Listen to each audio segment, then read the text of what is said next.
Hello! Hi అండి. అందరూ ఎలా ఉన్నారు? బావున్నారా? నేనైతే చాలా బాగున్నాను. సో, ఈరోజు మన టాపికొచ్చేసి పిల్లలు ఫుడ్ తింటలేదు. ఎలాంటి ఫుడ్ పెట్టాలి? స్క్రీన్ టైమ్ లేకుండా ఎలా ఫుడ్ పెట్టాలి? అని చాలామంది నన్ను క్వెషన్స్ అయితే అడుగుతున్నారు. సో, దానికి నేను ఈరోజు కొన్ని వాల్యుబుల్ టిప్స్ అయితే ఇస్తాను. సో, మీరు పాటిస్తే డెఫినెట్‌గా ఫ్యూచర్‌లో వాళ్ళు ఇలా స్క్రీన్ చూస్తేనే ఫుడ్ తింటాము అనే ఒక దీంట్లో నుంచయితే బయటకొచ్చేస్తారు. సో, నేను మీకొక చిన్న ఇన్సిడెంట్ అయితే చెప్తాను. సో, ఆహ్ నాకు తెలిసిన ఒక బాబు ఉన్నారు. సో, వాళ్ళ పేరెంట్స్ ఇద్దరు వర్కింగ్ అన్నమాట. సో, బట్ ఏంటంటే ఆహ్, ఫుడ్ తింటలేదు అండ్ వర్క్ టైమ్ అయిపోతుందని స్క్రీన్ అలవాటు చేసి వాళ్ళకి ఫోను పెట్టేసి తినేస్తున్నాడు కదా! అని అలవాటు చేశారు. ఆ అబ్బాయి ఇప్పుడు స్కూలుకి వెళ్ళినా కూడా తినడానికి ఇబ్బందవుతుందన్నమాట. సో, ఫోను లేక సరిగ్గా తినడం లేదు. సో, స్కూలులో టీచర్ అయితే పేరెంట్స్‌కి కంప్లెయింట్స్ చేస్తుంది ఇలా తినడం లేదు అని. సో, అలాంటి సిట్యుయేషన్‌లో చాలా మంది ఉండి ఉంటారు కదా! సో, నేనిప్పుడు కొన్ని చెప్పే టిప్స్ అయితే మీరు ఫాలో అవ్వండి. డెఫినెట్‌గా ఒక మంచి సొల్యూషన్ అయితే దొరుకుతుంది. కొన్ని కొన్ని టిప్స్ కొంచెం హార్డ్‌గానే ఉంటాయి. But it's okay. అది ఒక సామెత చెప్తారు కదా! "మొక్కై వంచలేనిది మానై వంచగలమా" అని.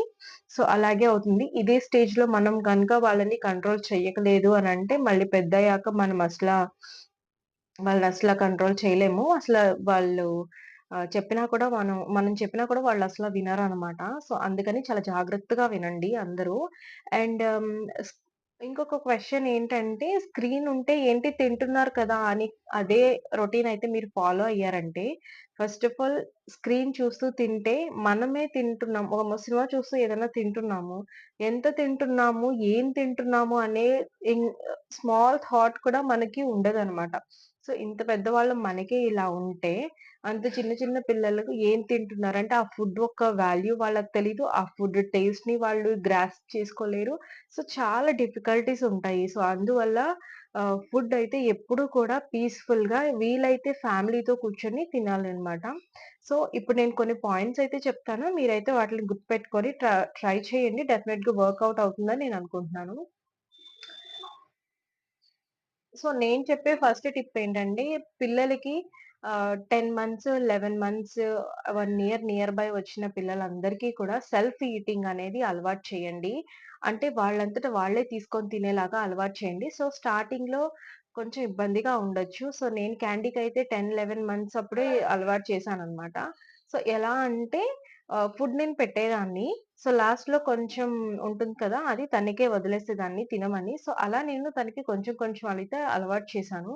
తను at the age of 1 year, 2 months, 4 months టయానికి తను చక్కగా దోస అది అంతా తనే తీసుకొని చట్నీలో చక్కగా ముంచేసుకొని తినేదనమాట. సో, నన్ను కొంతమంది కూడా కామెంట్ చేశారు. "నీకు పిల్లలకి ఫుడ్ పెట్టడం రాదు. ఇట్లా చేస్తున్నావేంటి? తిప్పి తిప్పి పెట్టాలి. ఊరంతా తిప్పి పెట్టాలి." అట్లా కూడా అనిన వాళ్ళున్నారు. But that is not the right way. So, ఎన్ని సంవత్సరాలని పిల్లల్ని మనం అలా తిప్పి పెడతాము. సో, అది కూడా ఇప్పుడు ఫోను ఎంత అయితే ఎఫెక్ట్ చూపిస్తుందో, అట్లా ఊరు మొత్తం తిప్పి పెట్టాలి అనేది కూడా అంతే ఎఫెక్ట్ చూపిస్తుంది. సో, అది కంప్లీట్‌గా రాంగ్ వే అండి. సెల్ఫ్ ఈటింగ్ అనేది చాలా చాలా ఇంపార్టెంట్. సో, పిల్లలకి ఆ ఏజ్ నుంచే మీరు నేర్పించాలి. సో, కొంచెం గలీజ్ చేసుకుంటే చేసుకుంటారు. It's okay. మనం బట్టలు ఉతుక్కోవచ్చు కదా! అదేం పెద్ద ప్రాబ్లమ్ ఏం కాదు. దానికి తగ్గ యాప్రాన్స్ కూడా దొరుకుతున్నాయి. సో, ప్లాస్టిక్ యాప్రాన్స్ ఉంటున్నాయి కదా! సో, వాటిల్ని వేసేసి ఫుల్ గౌన్ టైప్ వస్తాయన్నమాట. సో, నేనదైతే క్యాండీకి అదే తీసుకున్నాను. సో, అది వేసి ఫుడ్ పెడుతూ ఉంటే ఏదన్నా పడినా కూడా దాని మీదే పడుతుంది. సో, ప్లాస్టిక్ కాబట్టి ఈజీగా పోతుంది. మరకలు కూడా పడవు. ఫస్ట్ ఆఫ్ ఆల్ అయితే సెల్ఫ్ ఈటింగ్‌ని బిల్డ్ చేయడానికి ట్రై చేయండి. సో, ఇప్పుడు ఆల్రెడీ స్క్రీన్ టైమ్ అలవాటు ఉన్న పిల్లలు అంటే ఫోను గాని, టీవీ గాని చూస్తూ భోజనం చేసే పిల్లలకేంటంటే సెల్ఫ్ ఈటింగ్‌తో పాటు ఇనీషియల్ డేస్ అంటే స్టార్టింగ్ కొన్ని రోజులు వాళ్ళ ఫేవరైట్ ఐటెమ్స్ ఎక్కువగా ఇంక్లూడ్ చేయడానికి ట్రై చేయండి. So that first of all వాళ్ళకి కొంచెం ఇంట్రెస్ట్ వస్తుంది. వాళ్ళంతట వాళ్ళే తీసుకొని తింటమా అనంటే. సో, అలాంటప్పుడు వాళ్ళ ఫేవరైట్ ఐటెమ్స్ పెడితే వాళ్ళేంటంటే ఇంకొంచెం ఎక్కువ ఇంట్రెస్ట్ చూపిస్తారనమాట. సో, ఫేవరైట్ ఫుడ్ అనేది యాడ్ చేయడానికి ట్రై చేయండి. తర్వాత తర్వాత రోజు పోను పోను కొంచెం వేరే వెజిటబుల్స్ కానీ, వేరే టైప్ ఆఫ్ కర్రీస్, గ్రేవీస్ అన్నీ ఇంక్లూడ్ చేయొచ్చనమాట. సో, స్టార్టింగ్ కొన్ని రోజులంటే వాళ్ళు అలవాటు పడే వరకు అంటే సెల్ఫ్ ఈటింగ్‌కి అలవాటు పడే వరకు మీరు అట్లా అయితే చేయొచ్చు. సో, అదొచ్చేసి సెకండ్ పాయింట్. థర్డ్ పాయింట్ వచ్చేసి చాలా మంది "నువ్వు తింటే నేను అక్కడికి తీసుకెళ్తాను. నువ్వు తింటే నేను చాక్లేట్ ఇస్తాను. నువ్వు అన్నం తింటే నేను బిస్కిట్ ఇస్తాను." ఇట్లా బ్రైబ్ చేస్తూ ఉంటారనమాట. సో, అట్లా అది చేయకండి. ఎందుకంటే అది వాళ్ళకి పిల్లలకి అలవాటయిందంటే ఇంక వాళ్ళు ఎప్పుడు తినాలన్నా కూడా వాళ్ళు తిండి కన్నా ఎక్కువ మనం ఇచ్చే బ్రైబ్‌కి ఎక్కువ ఇంపార్టెన్స్ ఇస్తారనమాట. సో, అది చాలా చాలా రాంగ్ అనమాట. సో, అట్లా ఎప్పుడు చెప్పకండి పిల్లలకి. నార్మల్‌గానే పెట్టండి. ఇలాంటివేమీ చెప్పకండి. ఇలాంటివి చెప్తే మళ్ళీ అది ఒక ప్రాబ్లమ్ అవుతుంది చూడండి. సో, గుర్తుపెట్టుకోండి. Never bribe the child.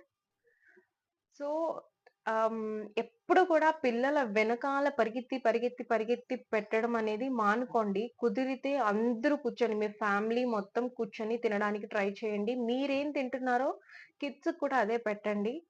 1 year, 1.5 1 year maximum. ఆ లోపు పిల్లలకేంటంటే సెపరేట్‌గా వండాల్సొస్తది. బట్ 1 ఇయర్ దాటాక గ్రాడ్యుయల్‌గా మనం తినే ఫుడ్ అయితే వాళ్ళకి అలవాటు చేయొచ్చు. కొంచెం కారము, ఉప్పు కొంచెం తగ్గించి చేసుకుంటే సరిపోతుంది. మనం ఏం తింటున్నామో వాళ్ళకి అదే పెట్టాలి. సో, అందరూ కూర్చొని తింటూ ఉంటారు కాబట్టి, వాళ్ళకి ఆ ఇంట్రెస్ట్ అయితే ఉంటుంది. వాళ్ళు కూడా తింటారు. అండ్ నెక్స్ట్ టిప్ వచ్చేసి మీరందరూ ఫ్యామిలీతో కూర్చున్నప్పుడు ఎలాంటి కాన్వర్జేషన్స్ అయితే మెయింటైన్ చేయకండి. ఎందుకంటే పిల్లలకి ఇష్టమున్న థింగ్స్ గురించి మీరు మాట్లాడారనుకోండి, ఫర్ ఎగ్జాంపుల్ కార్స్ గురించి మాట్లాడారనుకోండి, మీ పాపకి గాని, బాబుకి గాని అదంటే ఇంట్రెస్ట్ ఉంటే, మళ్ళీ వాళ్ళు డిస్ట్రాక్ట్ అయ్యే ఛాన్సెస్ అయితే ఉంటాయి. సో, కాబట్టి మీరు ఎలాంటి కాన్వర్జేషన్స్ లేకుండా నీట్‌గా తినేసేసి సైలెంట్‌గా తినటానికి అలవాటు చేసుకోండి. And that is the good habit also. So, food తినేటప్పుడు మాట్లాడకూడదని అంటారు కదా! So, that is also a good habit for the entire family అన్నమాట. సో, అది ఒక టిప్. దాని నెక్స్ట్ వచ్చేసి ఎప్పుడైనా సరే ఫ్యామిలీలో అందరూ భోజనం చేస్తున్నప్పుడు మనం పర్టిక్యులర్‌గా బేబీ ఫుడ్ అయిపోయే వరకు అంటే తను తినడం అయిపోయి తను లెగుస్తాను అనే వరకు ఎవ్వరు లెగవకుండా ఉంటే బెటర్ అని నా ఫీలింగ్. ఎందుకంటే మనం తొందరగా తినేస్తాం పెద్దవాళ్ళం. తినేసి పక్కకెళ్ళిపోతుంటే అది బేబీని డిస్ట్రాక్ట్ చేయగలుగుతుంది. సో, తను కొంచెం పానిక్‌గా ఫీల్ అయ్యే ఛాన్సెస్ అయితే ఉంటాయి. టెన్షన్‌గా ఫీల్ అయ్యే ఛాన్సెస్ ఉంటాయి. సో, దానివల్ల మీరందరూ ఒక కాన్వర్సేషన్ అయితే చేసుకొని బేబీది అయిపోయే వరకు వెయిట్ చేయటం అయితే అలవాటు చేసుకోండి. సో, వాళ్ళు పిల్లలు తినకపోతే ఎప్పుడు కూడా ఫోర్స్ ఫీడింగ్ అనేది మనం చేయకూడదండి. Force feeding is not at all good అన్నమాట. ముందు తినింది కూడా వామిట్ చేస్తారు. ఫోర్స్ ఫీడింగ్ అనేది అస్సలు చేయనే చేయకూడదు. సో, ఇది చాలా మంది తల్లుల దగ్గర నేను అయితే అబ్జర్వ్ చేశానన్నమాట. సో, చాలా మంది దగ్గర నేను అబ్జర్వ్ చేశాను. ఇంకొక 2 ముద్దలు, ఇంకొక 3 ముద్దలు అని పెట్టేసి లోపల కుక్కేస్తా ఉంటారు. తర్వాత పిల్లాడు అది మొత్తం ఏడ్చుకుంటూ వామిట్ చేసి అలాంటి సిట్యుయేషన్స్ నేను చూసానన్నమాట. సో, అది అస్సల చేయనే చేయకూడదు. ఒకవేళ పిల్లలు నాకింతే చాలు 2 స్పూన్స్ అయినా, 3 స్పూన్స్ అయినా నాకంతే చాలు అనంటే మనం తీసేసేయాలి ఆ పక్కకి. మళ్ళీ తిను, తిను, తిను అని వాళ్ళకి ఫోర్స్ ఫీడింగ్ అయితే చెయ్యకూడదు. వాళ్ళకి తెలుసు వాళ్ళు ఎంత తినాలి, ఎప్పుడు తినాలి, ఏం తినాలి అనేది వాళ్ళకైతే తెలుస్తుంది. సో, దాన్ని కొంచెం మనం మామ్స్‌గా కొంచెం దాని మీద గ్రిప్ అయితే తెచ్చుకుంటే సరిపోతుంది. సో, అండ్ పిల్లలు ఇప్పుడు ఫోను అలవాటుంటుంది కదా! మీరు ఈరోజు ఫోను ఇవ్వకుండా ఫుడ్ పెడుతూ ఉంటారు. సో, అప్పుడు పిల్లలేమంటారు? నో అని చెప్తారు ఆటోమేటిక్‌గా. ఎందుకంటే ఇన్ని రోజుల నుంచి ఫోను పెట్టారు కాబట్టి డెఫినిట్‌గా వాళ్ళు ఆటోమేటిక్‌గా నో అనే చెప్తారు. సో, నో అని చెప్పిన వెంటనే మీరు ఫోనయితే ఇచ్చేయకండి. నో అని చెప్తే okay. Okay. You can go and play అని చెప్పేసేయండి. అంటే మీరు వెళ్లి ఆడుకోవచ్చు. నేను ఫోర్స్ చేయను అని చెప్పండి. సో, ఎంతసేపని తినకుండా ఉంటారు?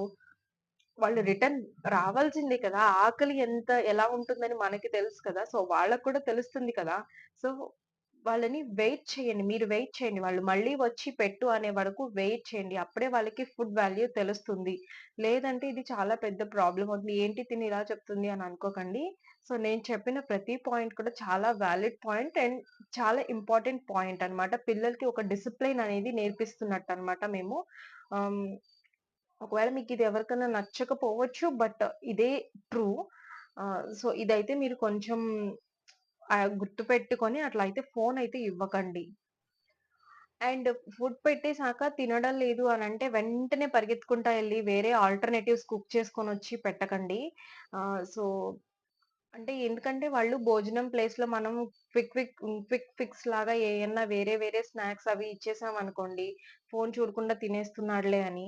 సో, ఆ తర్వాత మళ్ళీ వాటిలికే ఎక్కువగా అలవాటు పడతారు. పిల్లలతో ప్రతీదీ చాలా జాగ్రత్తగా చేయాలండి. ప్రతీది కూడా వాళ్ళు చాలా తొందరగా గ్రాస్ప్ చేసుకుంటారు. మానిపించడానికి చాలా కష్టాలైతే పడాల్సుంటుంది మనం. సో, అట్లా క్విక్ ఫిక్స్ ఏమి చేయకండి. సో, పిల్లలతో ఎక్కువ కూడా ఫిజికల్ యాక్టివిటీస్ ఎక్కువగా ఆడిపించడానికి ట్రై చేయండి. ఎప్పుడు ఈ ఫోన్‌లో గేమ్స్ ఆడే పిల్లలు, రీల్స్, ఇన్‌స్టాలు ఇట్లాంటివి చూసే పిల్లలేంటంటే వాళ్ళకి తెలీదనమాట. అసల వాళ్ళకి ఆకలనేది కూడా వేయదు. అలా కాకుండా ఎందుకంటే వాళ్ళు ఒకే దగ్గరే కూర్చొని ఆ యాక్టివిటీస్ అంతా చేస్తారు కాబట్టి that is of no use. అట్లా కాకుండా ఫిజికల్ యాక్టివిటీస్ సైక్లింగ్ అనో, స్విమ్మింగ్ అనో ఇంకా ఏదైనా చాలా ఉన్నాయి కదా! టెన్నిస్ అని ఇట్లా చాలా ఉన్నాయి. కరాటే, ఫుట్‌బాల్ ఏదో ఒక దానికైతే మీరు అలవాటు చేయండి పిల్లల్ని. లేదంటే వేరే పిల్లలతో ఆడుకుంటానికి క్రికెట్ రోడ్ల మీద ఆడుతుంటారు కదా! అట్లా అయినా అలవాటు చేస్తే వాళ్ళేంటంటే ఫిజికల్‌గా హ్మ్. బాగా వర్కౌట్ చేసినప్పుడు వాళ్ళకి బాగా ఆకలేస్తుంది. బాగా ఆకలేస్తేనే పిల్లలు తినగలుగుతారు. సో, అది ఒకటి ఎంకరేజ్ చేయండి. ఫోన్స్ అయితే అవాయిడ్ చేయండి. సో, నేనైతే ఒక 10 టిప్స్ దాకా ఇచ్చానండి. ఇవన్నీ మీరు ఫాలో అవ్వండి. డెఫినెట్‌గా వాళ్ళైతే దారిలోకొస్తారు. ఫోను లేకుండా, టీవీ లేకుండా తింటారు. ఫర్ ఎగ్జాంపుల్ 3 ఇయర్స్ బిలో ఉన్న పిల్లలకి అయితే ఇది కొంచెం ఈజీగా ఉంటుంది చేపించటం.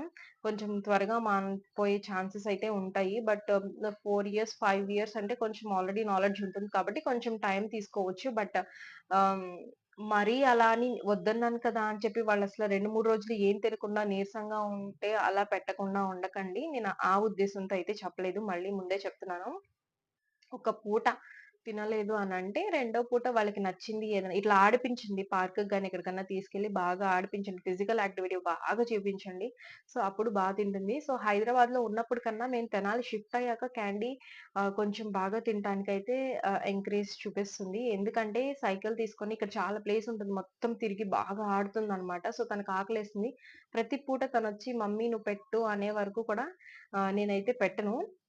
ఎందుకంటే పిల్లలకి ఫుడ్ వాల్యూ అనేది తెలవాలండి. మనం ఒకదాని మీద ఒకటి ఫీడ్ చేస్తూ ఉన్నామంటే వాళ్ళకి ఫుడ్ వాల్యూ తెలీదనమాట. సో, ఫుడ్ వాల్యూ తెలియకపోతే ఇంకా తినింది ఏది కూడా ఒంటికి పట్టదని అంటారు కదా! సో, అట్లా అయిపోతారు. ఒబేస్ అయిపోతారు. ముందు పిల్లల ఆరోగ్యం అయితే పాడైపోతుంది. సో, అందుకని నేను చెప్తున్నాను. ఎప్పుడైనా పిల్లలకి ఫుడ్ వాల్యూ అనేది చాలా చాలా ఇంపార్టెంట్. పిల్లలకనే కాదు మనకైనా సరే ఏది పడితే అది తినేసేయకుండా ఒక వేలో తినడం అనేది చాలా ఇంపార్టెంట్. అండ్ న్యూ మామ్స్ ఎవరన్నా ఈ వీడియో చూస్తూ ఉంటే న్యూ మామ్స్ అనే కాదు అందరూ మామీసే కదా చూసేది. సో, ఈ వీడియో సో, మన ఛానెల్‌లో నెక్స్ట్ నుంచి వెయిట్ లాస్ జర్నీ స్టార్ట్ చేస్తున్నాను నేను. సో, ఆల్రెడీ స్టార్ట్ చేశాను. షార్ట్స్‌లో యాడ్ చేస్తున్నాను. What I'm eating in a day అని. సో, ఒక లాంగ్ లెంత్ వీడియో కూడా చేస్తాను డెఫినిట్‌గా. ఎందుకంటే నాకు క డెలివరీ అయ్యాక 1 ఇయర్ తర్వాత నాకు థైరాయిడ్ వచ్చేసింది. దానివల్ల కొంచెం ఇష్యూస్ కూడా వచ్చాయన్నమాట. సో, ఇప్పుడు మేము సెకండ్ ప్రెగ్నెన్సీ కోసం ట్రై చేస్తున్నాం కానీ ఆహ్, అది అవ్వట్లేదు. సో, మేబీ థైరాయిడ్ వల్ల అండ్ ఓవర్ వెయిట్ వల్లే అని అనిపిస్తుంది. సో, అందుకని ఇప్పుడు నేను మళ్ళీ కొంచెం వెయిట్ లాస్ అవ్వాలి అని ఫిక్స్ అయ్యాను. సో, దానికి రిలేటెడ్ వీడియోస్ కూడా వస్తూ ఉంటాయి. మీరు వెయిట్ లాస్ వీడియోస్ కూడా అంతే సపోర్ట్ ఇస్తారని నేను అనుకుంటున్నాను. మీరు ఎంజాయ్ చేస్తారని కూడా అనుకుంటున్నాను. సో, ఏదైనా డౌట్స్ ఉంటే కింద కామెంట్ సెక్షన్‌లో కామెంట్ చేయండి. అండ్ ఒకవేళ రిప్లై రాకపోతే నా ఇన్‌స్టాగ్రామ్ ఐడీ అయితే డిస్‌ప్లే చేస్తాను వీడియోలో. సో, మీరు అక్కడికెళ్ళి ఫాలో అయ్యి నాకు అక్కడైనా మెసేజ్ చేయొచ్చు. ఎందుకంటే మీరు యూట్యూబ్‌లో ఒక లూప్‌లో కామెంట్ చేస్తే అవి ఓవర్‌లాప్ అయిపోతాయి.